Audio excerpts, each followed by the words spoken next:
Lecture 13 chapter 2 effect of dielectric on capacitance. अभी हमने जो है पैरेलल प्लेट कैपेसिटर के लिए कैपेसिटेंस फाइंड किया। अभी अगर सपोज कि हमारा दोनों जो पैरेलल प्लेट है उसके बीच में हम एक डाइइलेक्ट्रिक रखते हैं तो उस टाइम पे कैपेसिटेंस में क्या चेंजेस आते हैं वो अगर हमें देखना हो तो अभी इसके लिए हम क्या करते हैं कि पहले हमारे पास दो प्लेट्स है, ठीक है, कि जिसका एरिया ए हो एंड इन दोनों के बीच का जो डिस्टेंस है वो डी हो एंड दोनों प्लेट्स जो है उसके लिए हम चार्जेस सोचते हैं कि सपोज एक जो है प्लेट उसके लिए हमारा जो चार्ज है वो क्यू हो एंड जो दूसरा वाला प्लेट है उसके लिए हमारा जो चार्ज हो वो हो माइनस क्यू।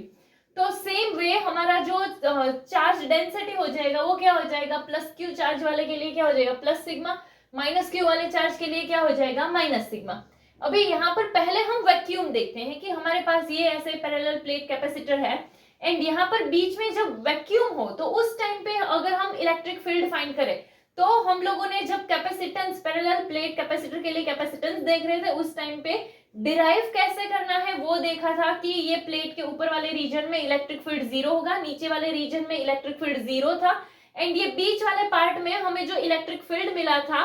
वो क्या था हमारा E equals to sigma upon epsilon naught के जितना था। तो यहाँ पर बस हम वैक्यूम के लिए फाइंड कर रहे हैं तो उसके इलेक्ट्रिक फील्ड को सपोज हम E नॉट से लिखते हैं तो E नॉट इक्वल्स टू हमारा क्या हो जाएगा सिग्मा अपॉन एप्सिलॉन नॉट, कि यहाँ पर बीच में जब हमारा वैक्यूम है उस टाइम पे हमारा जो इलेक्ट्रिक फील्ड हो उसको E नॉट बोलते हैं। तो हमने फील्ड का फॉर्मूला कैसे डिराइव किया था वो मैंने बोला, तो वो जो है हमारा फील्ड क्या होगा sigma upon epsilon naught and यहीं पर इसके लिए पोटेंशियल डिफरेंस भी होगा तो उस पोटेंशियल डिफरेंस को सपोज हम किससे लिखते हैं V नॉट से लिखते हैं एंड हमारा वहां पर जो V था उसका फॉर्मूला क्या था ED, तो यहाँ पर V नॉट है तो जो फील्ड होगा वो क्या होगा हमारा E नॉट D के हिसाब से होगा। एंड इसके लिए अगर हमें कैपेसिटेंस फाइंड करना है तो सपोज कि हम जब बीच में वैक्यूम है उस टाइम के कैपेसिटेंस को C नॉट से लिखते हैं तो क्या होगा हमारा C naught equals to Q upon V naught हो जाएगा। अभी ये वैक्यूम के लिए इसलिए यहाँ हर एक जगह पर जो हमने ये E not and V not and C not and ये सारी चीजें यूज की है। चलो तो यहाँ पर हमारे पास है Q, तो Q के लिए अगर हम देखें तो सरफेस चार्ज डेंसिटी के हिसाब से भी हम वैल्यू पुट कर सकते हैं कि हमारा क्या हो जाए सिग्मा A होगा। हमने जो हमारा फॉर्मूला है वो क्या था sigma equals to Q upon A था तो ये A यहाँ से यहाँ जाएगा तो Q के लिए हम क्या पुट कर सकते हैं सिग्मा A कर सकते हैं एंड यहाँ पर हमारे पास क्या है V नॉट वो क्या हो जाएगा E नॉट D। तो ये अगर हम देखें कि यहाँ पर हमारा Q इक्वल्स टू क्या आ गया है सिग्मा A आ गया है वो हमने पुट कर दिया and V naught equals to क्या आ गया हमारा E नॉट D आ गया है एंड यहाँ पर कि हमारा जो है E नॉट के लिए अगर हम देखते हैं तो E नॉट के लिए यहाँ पर हमारा ऐसा है कि सिग्मा अपॉन एप्सिलॉन नॉट को यहाँ पर भेज दे एंड E नॉट को हम यहाँ भेज सकते हैं तो हमारा क्या हो जाएगा तो epsilon naught equals to sigma upon E naught भी बोल सकते हैं। तो यहाँ देखो हमारे पास क्या है सिग्मा अपॉन E नॉट है तो इसकी जगह पर हम क्या लिख सकते हैं एप्सिलॉन नॉट एंड यहाँ क्या था A एंड नीचे D का D। अभी अगर ये जो है ये अगर किसी को कंफ्यूजिंग लगता है तो तुम डायरेक्ट भी कर सकते हो कि यहाँ पर हमारा क्या है Q एंड V नॉट है तो Q को वैसे का वैसा रखते हैं एंड यहाँ पर कि V नॉट है तो V नॉट की जगह पर हम क्या डाल देंगे E डॉट D डाल देंगे। चलो तो यहाँ पे अगर हम देखें तो ऐसा भी कर सकते हैं कि यहाँ पर आ गया Q एंड ये जो है हमारा V नॉट की जगह हम डालते हैं E नॉट D। हमारा जो Q है उसके लिए हम क्या सिग्मा A डाल देंगे तो ये क्या आ गया सिग्मा A अपॉन में यहाँ पर है हमारा E नॉट D तो E नॉट के लिए हम क्या डाल देते हैं sigma upon epsilon not D। तो ये सिग्मा सिग्मा कट जाएगा एंड ये एप्सिलॉन नॉट जो है वो नीचे से ऊपर चला जाएगा तो भी हमारा यही आएगा एप्सिलॉन नॉट A D। तो तुम ऐसे डिराइव करो या ऐसे डिराइव करो दोनों में बात एक ही है, तुम्हारा आएगा क्या epsilon not A upon D। अभी दूसरा अगर हम देखें ये हमने किसके लिए देखा है वैक्यूम के लिए। अभी अगर सपोज कि हमारा जो पैरेलल प्लेट कैपेसिटर है यहाँ पर हम एक ये जो बीच में हमारा स्पेस है वहां पर हम एक डाइइलेक्ट्रिक डाल देते हैं तो क्या होगा तो यहाँ पर कि जब हम डाइइलेक्ट्रिक डालते हैं तो हमने देखा था कि डाइइलेक्ट्रिक जो है वो क्या होता है फील्ड की वजह से पोलराइज्ड हो जाता है एंड जब ये पोलराइज्ड हो जाएगा तो इसी वजह से यहाँ पर हमें लास्ट वाली जो सरफेस होगी वहां पर सरफेस चार्ज डेंसिटी देखने को मिलेगी जो कि हमारी क्या होगी एक में होगा प्लस सिग्मा पी एंड दूसरे वाले में क्या होगा माइनस सिग्मा पी। तो यहाँ पे अगर हम देखें अगर हमें टोटल फील्ड फाइंड करना है तो वो जो हमारा फील्ड होगा वो क्या आएगा sigma minus sigma P upon epsilon not अभी ये क्यों है वो अगर हम देखें तो जो फील्ड होगा, हमें पता है कि जो एक्सटर्नल फील्ड का डायरेक्शन, ये हमने पोलराइजेशन देख रहे थे उस टाइम पर ये हमने देखा था।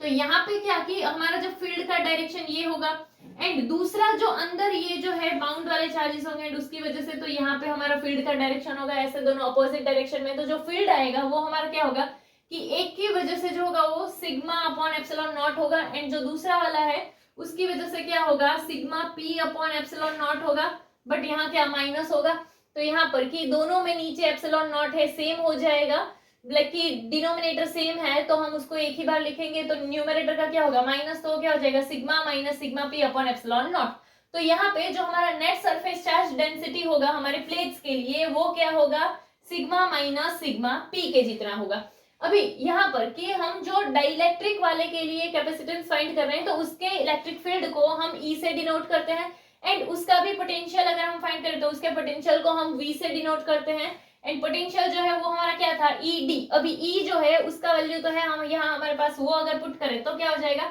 Sigma minus sigma P upon epsilon naught, and यहाँ पर ऑलरेडी डी था तो वो डी। अभी सिग्मा माइनस सिग्मा पी, इसको सपोज हम क्या बोलते हैं सिग्मा अपॉन के। अभी यहाँ पर ये जो के है वो हमारा क्या है डाइलेक्ट्रिक कांस्टेंट, तो यहाँ पर जो है सिग्मा माइनस सिग्मा पी की जगह हमने पुट कर दिया सिग्मा अपॉन के, एंड ये डी वैसे का वैसा, एंड यहाँ पर आ गया एप्सिलॉन नॉट। चलो तो अभी यहाँ पर अगर हम देखें तो ये हमें किसका वैल्यू मिला है, ये हमें पोटेंशियल V मिला है। अभी अगर हम यहाँ पर देखें तो ये सिग्मा का वैल्यू भी हम पुट कर सकते हैं, सिग्मा का वैल्यू क्या होता है हमारा Q अपॉन A, एंड ये D का D, एंड ये K एप्सिलॉन नॉट, तो यानी कि V का वैल्यू ऐसा भी मिल सकता है। बट हम कैपेसिटेंस फाइंड कर रहे हैं तो यहाँ पर डाइलेक्ट्रिक वाले के लिए जो कैपेसिटेंस है उसे हम C से डिनोट कर रहे हैं, तो यहाँ पर क्या आ जाएगा C equals to Q by V, and यहाँ पर Q तो वैसे का वैसा रहेगा, बट V जो है V का वैल्यू यहाँ हमने फाइंड किया है तो वो क्या आ जाएगा कि यहाँ Q D अपॉन में A के एप्सिलॉन नॉट, बट यहाँ पर जब वो अपॉन में होगा A के एप्सिलॉन नॉट तो वो ऊपर चला जाएगा, तो इसीलिए वो ऐसा बन जाएगा, एंड ये Q Q कट हो जाएगा, तो हमारा जो बचा है वो क्या है ये epsilon not A and K upon में D ऐसा बचा है। अभी यहाँ पर अगर हम देखें तो ये epsilon not A upon D अगर हम देखें तो यहाँ पर ये किसके जितना है हमारा ये C नॉट का ही तो वैल्यू है, तो इसकी जगह पर हम C नॉट डाल सकते हैं, ये K का K, तो कैपेसिटेंस के लिए हम क्या बोल सकते हैं कि C equals to K C naught, ऐसा भी हो सकता है। तो क्या बोल सकते हैं कि जो कैपेसिटेंस होगा हमारा डाइलेक्ट्रिक मीडियम जब होगा कैपेसिटर में, उस टाइम पे जो कैपेसिटेंस होगा वो हमारा जब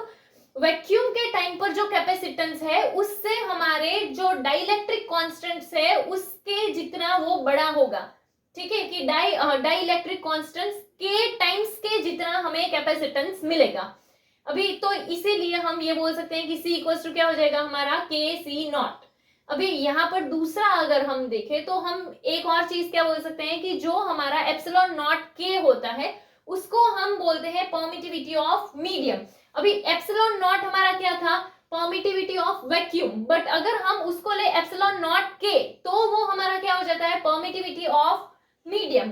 तो ये जो है परमिटिविटी ऑफ मीडियम को हम किससे डिनोट करते हैं एप्सिलॉन से, तो इसीलिए ये हमारा क्या बन जाएगा epsilon equals to epsilon naught K। तो अगर हमें K के लिए फॉर्मूला बनाना है तो हम ऐसा भी बना सकते हैं कि ये एप्सिलॉन नॉट यहाँ जाएगा तो नीचे चला जाएगा, तो इसीलिए क्या बन जाएगा K equals to epsilon upon epsilon naught. And यहाँ पर भी हम बना सकते हैं K के लिए, तो ये C नॉट यहाँ जाएगा तो नीचे, तो इसके लिए K के लिए एक और फॉर्मूला मिल सकता है, वो क्या है C अपॉन C नॉट। चलो तो अगर हम ये एप्सिलॉन अपॉन एप्सिलॉन नॉट के लिए बोलना हो तो हम क्या बोल सकते हैं कि जो हमारा रेशियो होगा, रेशियो किसका होगा तो कि permittivity of medium to the permittivity of vacuum, ये जो रेशियो होगा वो हमारा क्या होगा डाइलेक्ट्रिक कांस्टेंट के जितना आएगा। सेम वे यहाँ पर अगर हम दूसरा देखें तो हम इसके लिए भी बोल सकते हैं कि देखो जैसे यहाँ पर हमारे पास क्या फील्ड है, अभी सिग्मा माइनस सिग्मा पी जो है उसको हम क्या बोल सकते हैं सिग्मा अपॉन के, तो यहाँ पे ये जो हमारा है इसकी जगह हम क्या पुट कर सकते हैं यहाँ पे सिग्मा अपॉन के पुट कर सकते हैं, तो यहाँ पे ये जो हमारा होगा वो क्या बन जाएगा कि यहाँ ये सिग्मा अपॉन के, एंड यहाँ पर ऑलरेडी ये क्या है तो कि एप्सिलॉन नॉट है तो ये आ गया एप्सिलॉन नॉट, तो यहाँ क्या है सिग्मा अपॉन एप्सिलॉन नॉट। अभी वो तो क्या था हमारा ई नॉट के जितना था, तो इसीलिए यहाँ हमारा क्या आ जाए ई नॉट भी तो लिख सकते हैं सिग्मा अपॉन एप्सिलॉन नॉट की जगह, तो इसीलिए ई इक्वल्स टू क्या आ जाएगा ई नॉट अपॉन में के। तो ये k को हम यहाँ से यहाँ भेज सकते हैं, e को यहाँ से यहाँ भेजेंगे, तो इसीलिए k के लिए एक और चीज हमारा क्या आ जाएगा, E नॉट अपॉन में E। तो अगर हम इसके लिए भी बोले तो हम क्या बोल सकते हैं, तो कि जो हमारा रेशियो होगा intensity of electric field in vacuum to the intensity of electric field in medium, तो ये रेशियो होगा वो भी हमारा किसके जितना होगा, डाइलेक्ट्रिक कांस्टेंट k के जितना होगा। तो यहाँ पे ये हमने देखा ये सारा क्या था, वैक्यूम के हिसाब से था, एंड यहाँ पर जब हमने डाइलेक्ट्रिक को जो है वो रखा था हमारे पैरेलल प्लेट कैपेसिटर के बीच में, उस टाइम का कैपेसिटेंस है।